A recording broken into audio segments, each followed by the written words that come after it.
Alex Svensson here. Hey, everybody. Welcome back to some more stuff. Company wanted some more content. Of course, we have the big berm where I have special guests and we do cigar stuff. And I'm doing some cigar 101s and we're smoking cigars and tasting cigars.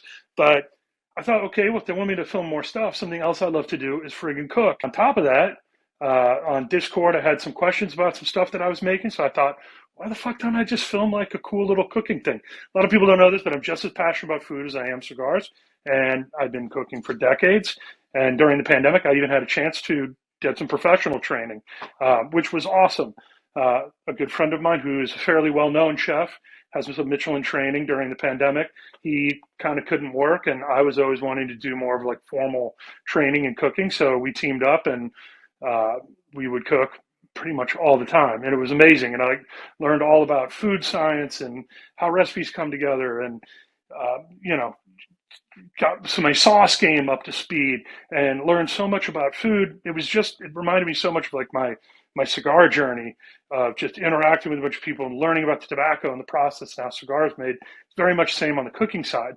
So with that base and foundation, then with all of my travel, I've been able, as I travel, not just doing stuff for work and cigar making and visiting awesome cigar smokers all over the world, been able to kind of fold in my love for cooking and cuisine into that. So if I was in Japan, I was learning how to make sushi. When I was in France, I was learning how to make a lot of doing my sauce game, working on pastries, pasta in Italy, empanadas in Argentina, obviously a lot of cooking in the Dominican Republic and in Nicaragua and in Mexico. And I've learned so many things from the different places that I've been able to like tie it in really well with a lot of the type of food that I like to cook, a lot of like barbecue and contemporary American food. And there's a huge tie in with cigar making in this too. I mean, not only does food and cigars pair well with the spirits and with the cordials, but a lot of the artisan aspect of bringing a recipe together is just like blending a cigar. So kind of the chef as artisan is very similar to the master blender as artisan. So I thought it'd be really fun to show you guys some of like my favorite recipes and things I've learned as I've traveled different places around the world doing my cigar thing, and some of the substitutions that I've made and some of the interesting ingredients that we fold into, I think, some stuff that you guys like to cook too. And we'll talk about what kind of cigars compare well with it. And we'll talk about some cooking technique. And, you know, it's just a lot's going to fold into it. So anyway, to kick this thing off for our first episode, I want to work on a sauce. And it's a modification to a really kind of fundamental barbecue sauce. It's got a lot of the ingredients that people are used to working with when making a barbecue sauce. Maybe not quite so much of a Carolina sauce, but something maybe a little bit more Midwestern or Southern, and some Mexican ingredients that I've been able to fold into that. A lot of times when I travel down to Mexico and Nicaragua, they don't have a lot of the same ingredients that we have here. And so I've been forced to use a lot of things that the locals use, and I've made some incredible stuff. So when I come home, then I go to the Mexican grocery stores and I try to seek out some of these peppers and some of these kind of wild ingredients that I didn't even know existed. And then I start using them here in kind of this fusion, and all my friends and family love it. So tonight we're going to work on a barbecue sauce that's going to borrow a lot of, we're going to substitute a lot of ingredients that I like to work with in Mexican cooking, and that I primarily had made the shift to and started to use out of necessity as I was traveling down south and couldn't find some of the regular ingredients.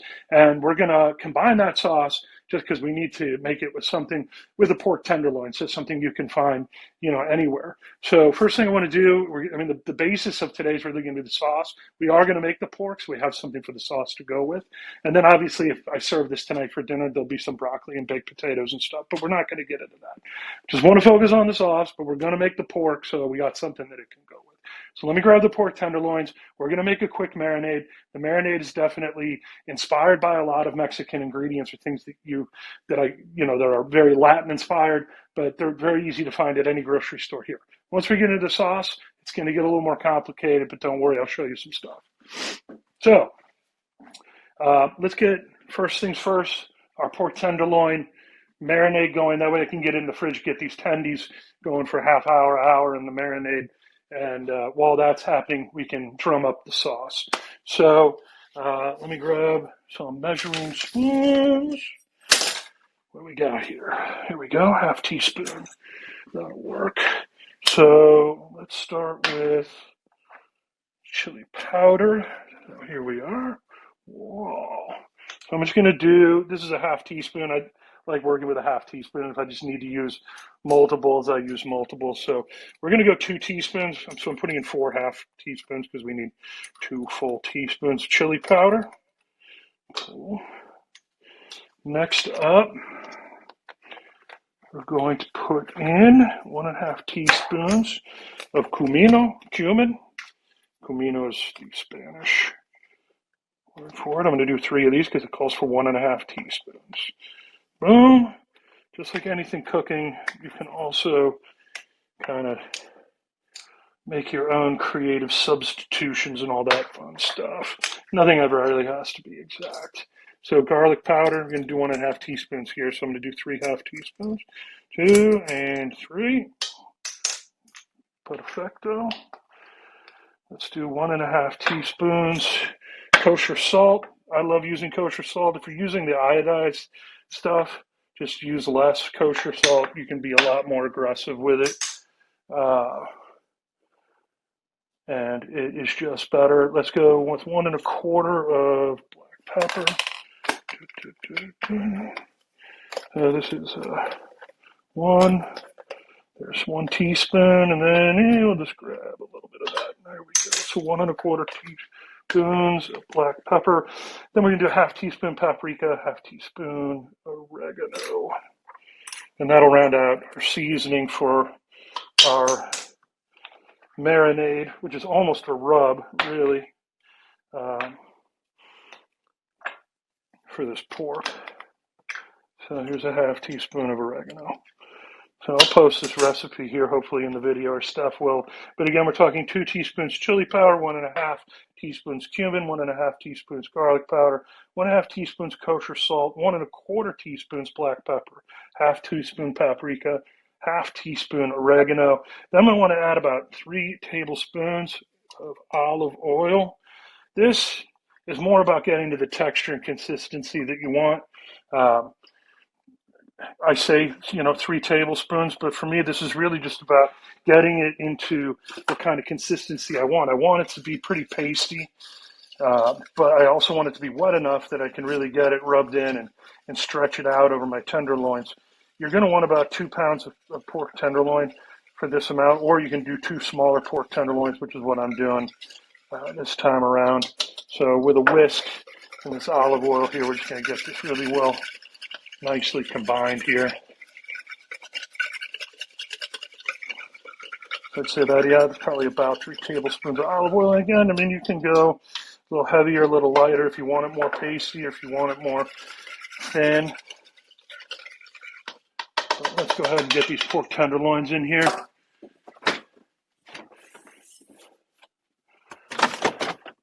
There we go. Fire these up.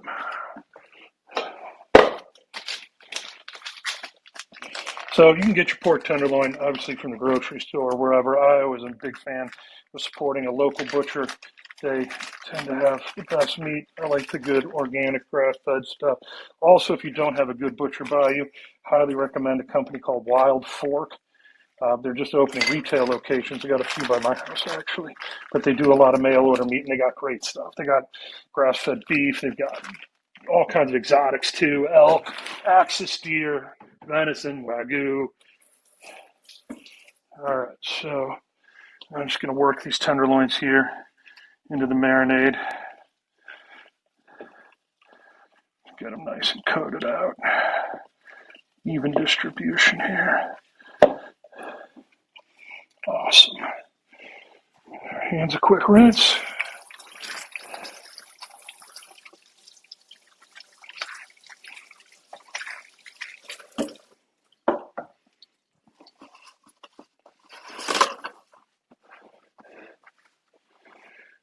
And fire this up here. I love pork, man. Good stuff. While these loins aren't super fatty, pork's still got good fat content. When we're talking about, I'm thinking already about what cigar I'm going to smoke after I eat this stuff tonight. I'm going to roast it in the oven, go low and slow, probably about 325, 350, and just roast these tenderloins.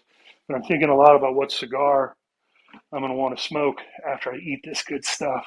And the thing with pork, I mean, the thing when you talk about pairing a cigar with food, people like to pair like a wine with a cigar with a food. Keep the liquid out of it. If you really want to pair a cigar with food, what you're going to end up doing is if you're incorporating wine, whiskey, water, club soda, sparkling water, I don't really care. What you're doing is you're washing the fat out of your mouth. So if you're actually pairing cigars with food, what you want is fat. So pork's great because it's real fatty. Chicken, fish, lean meats, those are a lot harder to blend with. Obviously, the whole non-protein category, vegetables and whatnot. I mean, you can do some pairing. But what you really want is fatty meat because those fat cells then will hang in your mouth and that smoke from your cigar is going to cling to those fat cells. So if you're really wanting to pair food and cigars, it's all about fatty proteins. It's going to be a lot of pork, beef, excellent veal, all that good stuff. I mean, certainly if you can get a Wagyu and like some real marbling or great ribeye, those are awesome. But it's all about the fat. And again, don't wash out your mouth with some sparkling water, take a drink of wine, and then go to your cigar. Food, cigar, food, cigar, preserve those fat cells. And when you're ready to and want to go ahead and introduce your wine into it or your libation, go ahead and do it. But I'm already thinking about the fat content in this pork and thinking about something a little bit fuller bodied tonight after this pork, like a Plasencia Alma Fuerte or something that's going to have some nice, nicotine in it and get some good punch in the cojones when my stomach is nice and full, but also something that's producing a lot of thick smoke that can stick to the fat cells from this pork that are going to be hanging out in my mouth. So that's what I'm thinking about there. So I went ahead and let's see here. We put these tendies into the Ziploc bag. I'll grab myself a little spatula. Here we go. Roll this extra marinade into the bag. It's not exactly a pretty job, but whatever. I'll get her done. Let's seal this bad boy up. Nice and tight. Throw this in the fridge. We're looking for about 30 minutes on these. Can go up to an hour. It's not like a real heavy topical marinade, so you can let it sit. Again, it's almost somewhere between kind of a rub and a marinade. So now that we got that done, I'm just going to reset the kitchen real quick, and then we'll chill out and go for the sauce, which is going to be the star of this thing. I love the sauce. It not just goes well on like these barbecue pork tenderloins, but if you're running a pork shoulder, if you're doing barbecue chicken, or just chicken on the grill, man, this stuff goes awesome with everything, ribs, you name it. So again, we're doing some tenderloins, but the sauce is where this is going to really kick in. I told you that I'm using a lot of ingredients, so we'll go over the stuff that's like really commonly available, and then some stuff that you're either going to have to look for online, or if you've got a good Mexican grocer, go to the local Mexican grocer. If you haven't gone to a local like Mexican grocer that's in your area, I highly recommend it. I mean, their produce is fantastic. Their meat's awesome. Ever since I started going there, I'm actually going there more than I do like my regular grocery store. Those guys just know their food. And not only that, they got a lot of really cool exotic ingredients.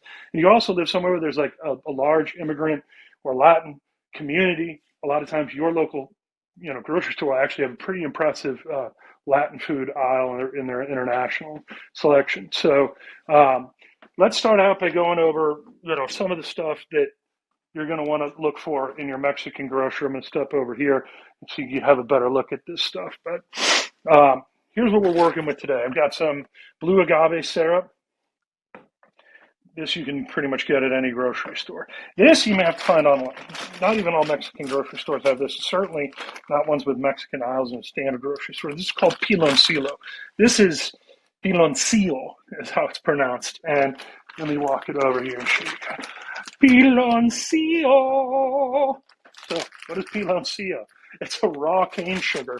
It's got like a heavy molasses kind of quality to it.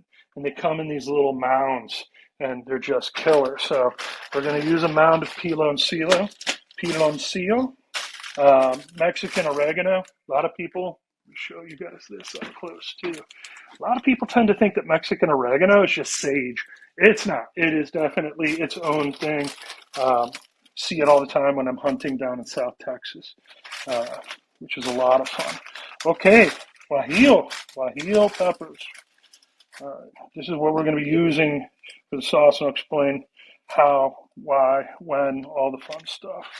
So we get about 4 or 5 of these guajillo peppers. Interesting fact is that they're referred to as guajillo peppers when they're dry like this. When they're fresh peppers, these are referred to as marisol peppers from Mexico. And here we have some dehydrated chile de arbol, or arbol chilies. Arbol means tree in Espanol. All right, so I got some arbol chilies, I got some guajillo peppers, chili peppers, got some Mexican oregano, some piloncillo, and blue agave. Your peppers, you can find those at a lot of grocery stores that have pretty good international aisles, especially the guajillos and the arbol chilies are very common. You'll also be able to find your chipotle peppers, although they're probably called something different. And then you also have things like your ancho chilies. They're a great, load of peppers. And some of these are great just on their own, but we're going to be rehydrating them. The Mexican oregano, again, this stuff's just great. But it is very unique. So, all right, let's get those ingredients out. First thing I'm going to do is take us over to our cooking pot, get us kicked off here with some vinegar. This is start of the game here. I got 1 1/4 cups of cider vinegar. We're going to get that going here in the pot. What I want to do is get this up to a boil and then reduce it down to a simmer. That is the game plan, the game-o plano. Next, let's grab some garlic.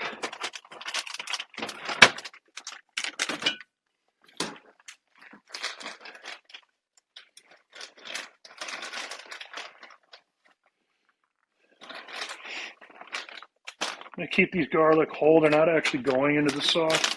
So this is kind of what's cool, what I discovered. I mean, I always use a good cider vinegar. I like cider vinegar in my barbecue sauces.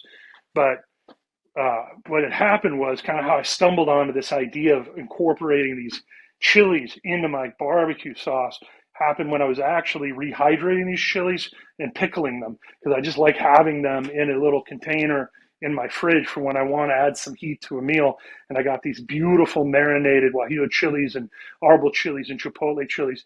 So part of that rehydration process was rehydrating them in apple cider vinegar and some water, actually, and with some garlic and some seasoning and some spices to get those peppers to loosen up. And when I moved them over to the container, I had some extra vinegar, and I was about to make some barbecue sauce. And I thought, well, wait a minute. So I tried that vinegar after it had been softening those chilies, and the vinegar had this just incredible kick to it, a nice level of heat. So what I found is that by I love using, like I said, my cider vinegar in my barbecue sauces, but by using the remnant vinegar from rehydrating these chilies and creating these pickled chilies, I'm actually able to do that in place of using chili powder and some of the cumin or any sort of white pepper or cayenne pepper. I'm able to take the whole pepper powder equation out and just use this infused cider vinegar. It's so cool. So that's what we're going to do first. Is I'm actually going through the process of creating pickled chilies, and we're going to save those chilies because, again, I'm going to cut them up. My family doesn't like that much heat in their sauce. I love heat. So the way this sauce is going to turn out, even though that vinegar is going to have some heat in it, it's going to be perfect for people who like a little bit more of a mild or mild medium sauce. Guys like me who want that extra kick, I'll have those pickled chilies right there. I can cut them down and mix them into my sauce and get that extra boost that I'm going to want for the heat. So let's let this vinegar get going. I'm already starting to see some bubbles. Let's go ahead and add in our chilies here. Guajillo chilies and arbols. Here we go. Did I drop one? Let's see. Yeah. The dog will be shitting fire if I don't pick these up. Throw that out. All right. And then on my garlic, Let me get that in there. I'm just going to keep the pieces pretty big. Again, this is going to be kind of more so going into my pickled chili mix. What I'm after here is kind of this vinegar solution at the end, you know? So let's get these going in here. Boom. Now, let's get the Piloncillo in. As you might imagine, I had a hard time finding some brown sugar in Nicaragua once. And I found this Piloncillo, and I tried it, and then I fell in love with it, and I used it as a substitution. When things call for brown sugar, I'm using this a lot more. So, now we got our Piloncillo in there. Okay, let me get my whisk out. Just kind of start mixing in this stuff. We're going to start to reduce the heat. I had it there on high. I'm going to bring it down to medium and eventually low. I'm just going to want these chilies to work in this 1¼ cup of sauce here a little bit. And you'll see I've got some seeds. You can knock the seeds out of these chilies before you kind of get going. You know, for me, I like the seeds. It's just good heat. I'll end up removing them as I strain this out when we're done to kind of preserve that chili infused vinegar that I've been bragging about. I'll show you the whole game plan there. So good. Now we've got that Piloncillo dissolved in here. We got some nice sugar going. Okay, I'm just going to let that work. Just going to let that work for like 10 minutes there. Just let these soften up kind of on low heat.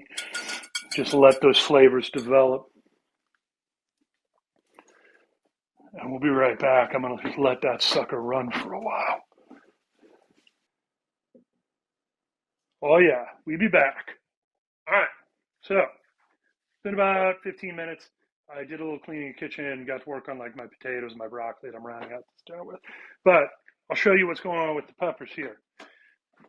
You know, it's not really as much about the timing as it is just about making sure that we're kind of working ready to simmer and getting these peppers kind of just nice and loosened up. When they go in there extremely dry, again, it's kind of a rehydration process that we're doing in preparation for the pickling. So let's go ahead and get started on what we want to do here to get this pickle situation underway. Let's see here, grab me. You know, let me do this. Grab a bowl. And we'll grab ourselves a strainer action with quinoa. There we go.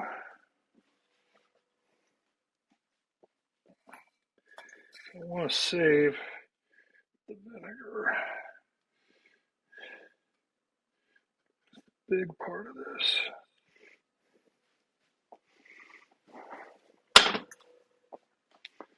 We'll put that back on there. And what I'm going to do here, I'm just going to let these chilies and everything cool off. I'm going to leave a little bit of this sauce. That measuring bowl I had.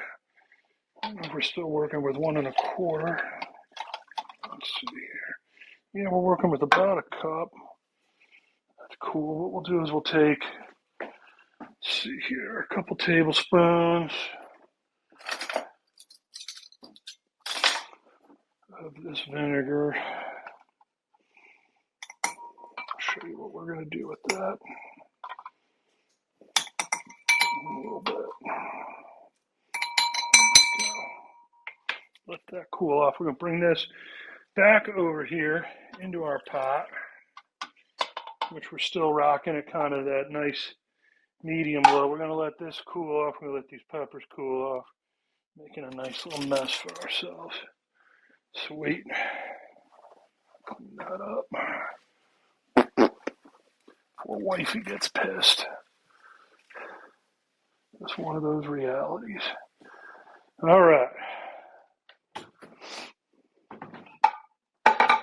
Now let's bring this blend up to another level. What I want to do here Start mixing in some of the more traditional ingredients you're going to find in a barbecue sauce. We're going to do 2 tablespoons of Worcestershire. Whoop. There we go. Let's hit it with a couple tablespoons of soy sauce.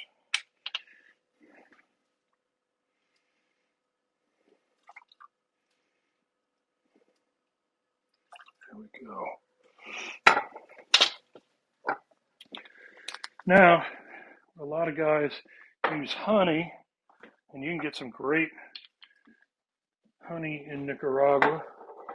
Meal's what they call it. But you can also get some kick-ass agave syrup. So this one wasn't as much of a substitution of necessity, but I got a little curious once.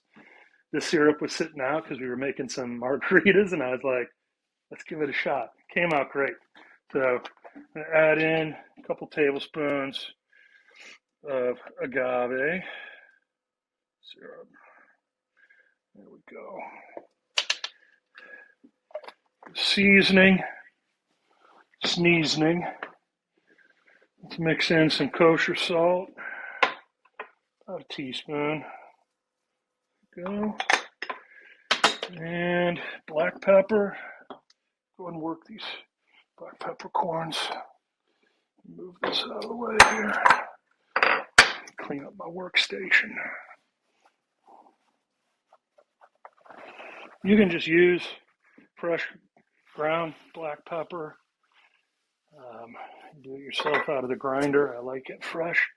I also like working down the peppercorns, especially when it's nice and fresh like this. We're going to want about, a teaspoon or so black pepper, a little more. We'll just work this out here.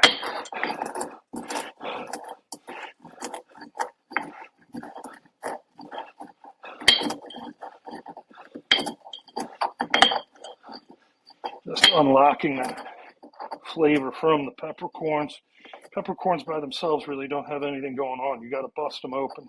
Same thing while you grind. Little known fact, you ever go and you have those salt grinders, that doesn't do shit. Salt's just salt. Peppercorns, on the other hand, gotta break those bad boys open. So let's add this into our mix. Boom! A lot of nice black pepper. Okay. Now I'm going to use my Mexican oregano here. This is the way you use Mexican oregano is really just grab yourself a nice little handful, a palmful there, and then just break it up with your hands. Grind it up with your hands there.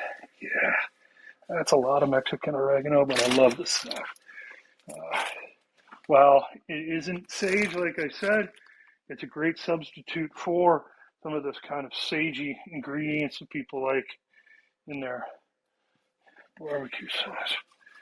So I went a little overboard there with the Mexican oregano. I probably could have stood to reduce that by about a quarter to a third. But at the end of the day, it's not going to matter. I love that Mexican oregano. It's so good. So we're just going to let this hot vinegar, our chili-infused cider vinegar, mix in with the oregano, salt, pepper, Worcestershire, soy, and agave. So again, we started with about 1¼ cups cider vinegar. Then when I put it back into the pot, I only put in probably about 7/8 of a cup. Then we did 2 tablespoons Worcestershire, 2 tablespoons soy, 2 tablespoons agave syrup. And then we added our Mexican oregano. Now we're just letting this work. While that's going, I'm going to go ahead and finish pickling these chilies. Just got like myself a nice little Tupperware container here, this deli style, but whatever works. We're going to transfer the seeds, the garlic, the whole shooting match right here into this container. Seeds, no seeds, it don't matter. All right, add some of this vinegar back. I'm going to top it out with some water.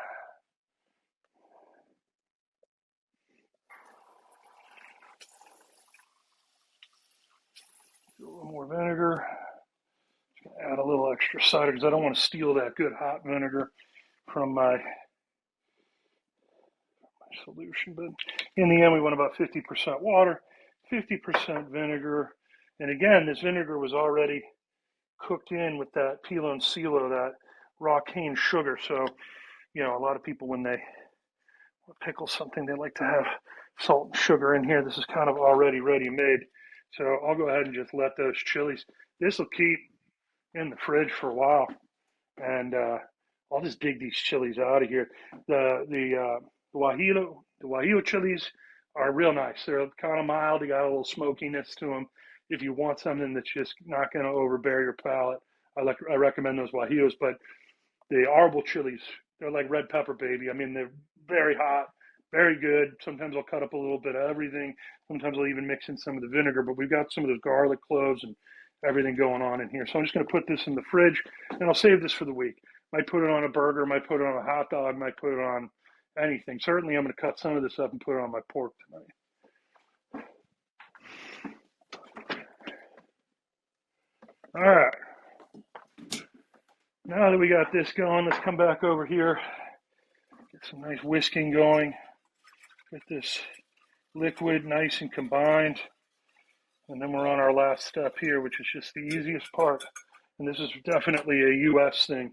If you're in Mexico, you're not going to see them reach for the tried and true 32-ounce jar or container of tomato ketchup. I like Heinz, but you can get whatever you want. I mean, this is obviously barbecue sauce through and through, but if you're in Mexico, Nicaragua, yeah, you're not going to see many people making some of their native sauces with ketchup. It's going to be tomatoes, usually roasted, fire roasted. That take a lot of pride working with a lot of those ingredients, just straight up. So now we're going to start folding in and combining our ketchup into our sauce here. And this is where the real marriage happens. The ketchup's really just the binder of all this. These are all such kind of strong flavors, but that's what we're really doing here. We're building flavor in the sauce. And, we talk about cigar making and a lot of the parallels between cigar making and cooking. And, this type of part of the process as we're building flavors, no different than how a master blender will go ahead and work on a blend or make a cigar, especially if he's already got some of the components figured out and he knows kind of where he wants to take the blend. And it's fun. I mean, it depends on who you're blending with. You get some guys who are aggressive and really know what they want out of the gate, like Pablo and Ernesto and the guys over at Oliva. They're willing to kind of just go balls to the wall out of the gate, which I kind of liken that to how we're making the sauce. It's not like we started with the ketchup, which is kind of the binder and what brings everything together. We went with the cider vinegar. We went with the peppers. We went with the heat. We went with a lot of like the intense stuff. And, that can be done. That's a lot like using like ometepe and packing in your ligeros. And then, the ketchup's almost like kind of a condega or even a Dominican piloto cubano or something that's just got a little bit more of a unifying or binding profile. Like if you're talking about working with Nicaraguan tobacco, which is my favorite filler, Condega is in almost every blend. And the reason it's in every blend is because it is the ketchup. It is the binder that in this sauce that is bringing together these bolder flavors. And frankly, these bolder flavors wouldn't play well with each other without the ketchup in this sauce. And the same thing is true of if we're making a really nice, strong Nicaraguan cigar, we're going to be thinking about working with these bolder tobaccos like Ligeros from Esteli and Visos from Ometepe that have a really kind of heavy pepper and sweetness to it. And that Condega is what's going to bring that blend together.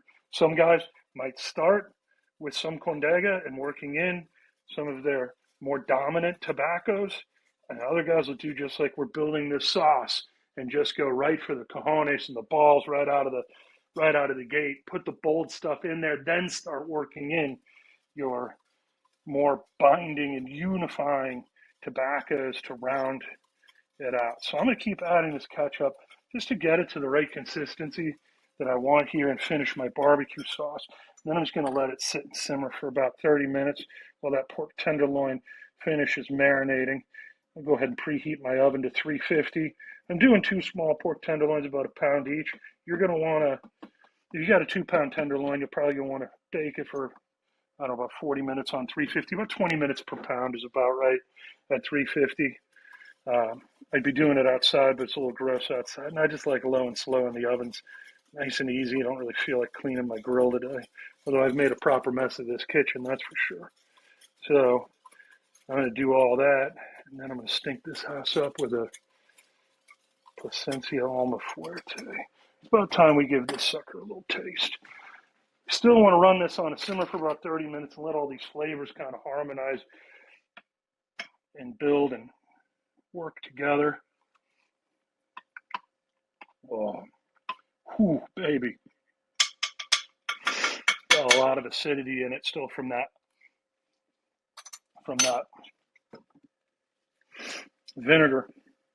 But I like a lot of vinegar in my sauce. I mean, for me, we're using a lot of ketchup, and it's definitely kind of got some Midwest elements to this sauce. But the amount of vinegar that I'd put in here would make any country boy from the Carolinas quite happy with how I'm making this sauce. And I do. I love ketchup-based, tomato-based sauces, but I do love vinegar. So if you don't like quite as much vinegar, you can cut that back. When we went ahead and re-added the vinegar, you can re-add, I put in 7/8 of a cup. You could go half a cup. But what I'm going to do is I'm just going to cut this 2 ways. I'm going to cut that acid. Hey, I'm going to dilute it with a little bit more ketchup. I'm going to cut it with a little bit of salt.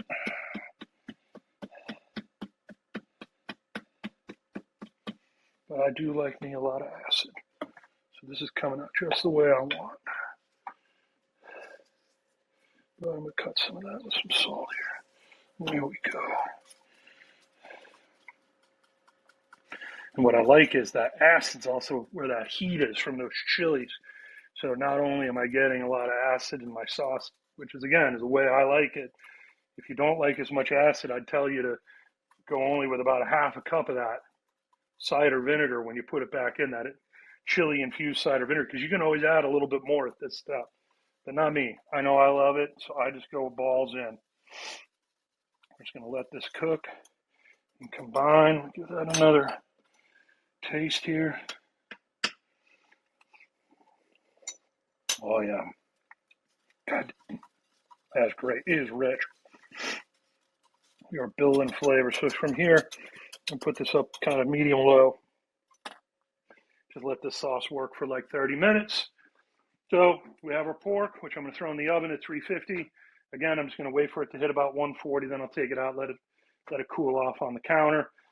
Again, that'll be, I'll use my thermometer, but you're probably looking at about at 350 degrees, about 20 minutes per pound on a pork tenderloin. So 2-pounder, about 40 minutes, 1-pounder. Probably be done somewhere between 20 and 30 minutes. Go ahead and get the sauce done. Serve it with your pork tenderloin. I'll take some shots of it. It's great with any sides. Tonight we're doing broccoli and baked potatoes. But anyway, this is very cool. It's kind of a fusion, like I said. I call it my Mexican barbecue sauce because the base of it is very much like a lot of American barbecue sauces that I like to make and that I love to make. But we've done some really kind of unique and interesting substitutions on ingredients. We've infused the vinegar with the hot peppers instead of using chili powders and cayenne peppers and other peppers in our sauce. We've substituted the honey. We've substituted the honey with agave syrup. We have substituted brown sugar with piloncillo.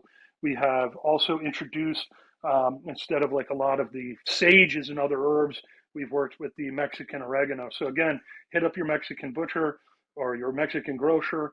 Also, go ahead and check it out online if you need some of these ingredients. But this is going to come out with like a very kind of Latin-influenced type of American barbecue that I'm just in love with. So it's going to go great with a full-bodied cigar later. Thanks for tuning in. If you guys like this format and want me to do more cooking stuff, go ahead and leave some comments in here. I have no idea. I'm just trying something new. But if you like it, I'll throw a few more of these together when I have time. But anyway, thanks for tuning in. Remember to like and subscribe.